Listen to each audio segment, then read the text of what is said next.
They said he was crazy, too stubborn, too obsessed. They laughed at the idea that one man in a garage could change the world. But while others talked, he worked. While others doubted, he built. Because Steve Jobs understood something most people never learn: discipline beats talent when talent stops showing up. In a small garage in California, a young man decided that excuses wouldn't build the future. No investors, no safety net, no backup plan, just a relentless belief that he could shape the world through hard work and focus. Steve Jobs was born on February 24, 1955 in San Francisco. Adopted by Paul and Clara Jobs, raised in a modest home, but filled with curiosity and rebellion. He wasn't the best student, he was the most curious. He questioned everything, and that made people uncomfortable. But greatness always begins with disobedience. In college, he dropped out. Not because he was lazy, but because he refused to follow a path that didn't inspire him. He started taking the classes he cared about: design, calligraphy, creativity, and years later, those details became the foundation of Apple's design philosophy. Discipline is seeing value in the small things before anyone else does. In 1976, Steve and his friend Steve Wozniak started Apple. A garage, a few tools, and a vision that computers could be for everyone. They worked day and night, eating cheap food, sleeping on floors. It wasn't glamour, it was grit. The Apple, I was born, then the Apple II, a revolution. By 25, Steve Jobs was a millionaire, but he didn't care about money, he cared about excellence. And excellence demands discipline. In 1984, he introduced the Macintosh. Beautiful, different, ahead of its time, but it didn't sell. The board lost faith.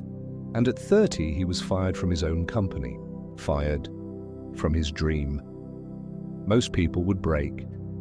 He built again, he founded Next, he bought Pixar. While the world forgot him, he stayed in the shadows, working, learning, improving. Discipline isn't what you do when people watch. It's what you do when no one believes anymore. Then, in 1997, the impossible happened. Apple was dying. They called him back. And this time, Steve returned not just as a visionary, but as a master of focus. He rebuilt everything: the iMac, the iPod, the iPhone, the iPad. Each one a product of precision, patience, and persistence. His secret wasn't luck. It was discipline, the daily decision to keep pushing when perfection felt impossible. He demanded the same from everyone around him. He pushed his teams to think deeper, work harder, and never settle.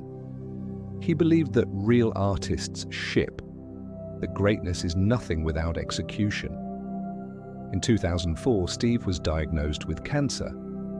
But even then, he showed up. He worked through pain, through treatment, through exhaustion, because he believed that what you build outlives you. Discipline gave him strength when the body was weak. On October 5, 2011, Steve Jobs passed away, but his fire didn't. It lives in every creator who refuses to quit, in every dreamer who wakes up early, stays late, and keeps going when it's hard. He proved that discipline creates impact, that focus changes history, that one person, driven by purpose, can shape the future. Your time is limited, so don't waste it living someone else's life. Don't wait for the right moment, create it. Don't look for motivation, build discipline, because the world doesn't remember what you wanted to do. It remembers what you did. This is what discipline creates. This is what consistency builds. This is the power of showing up every single day. This is the daily effect of discipline.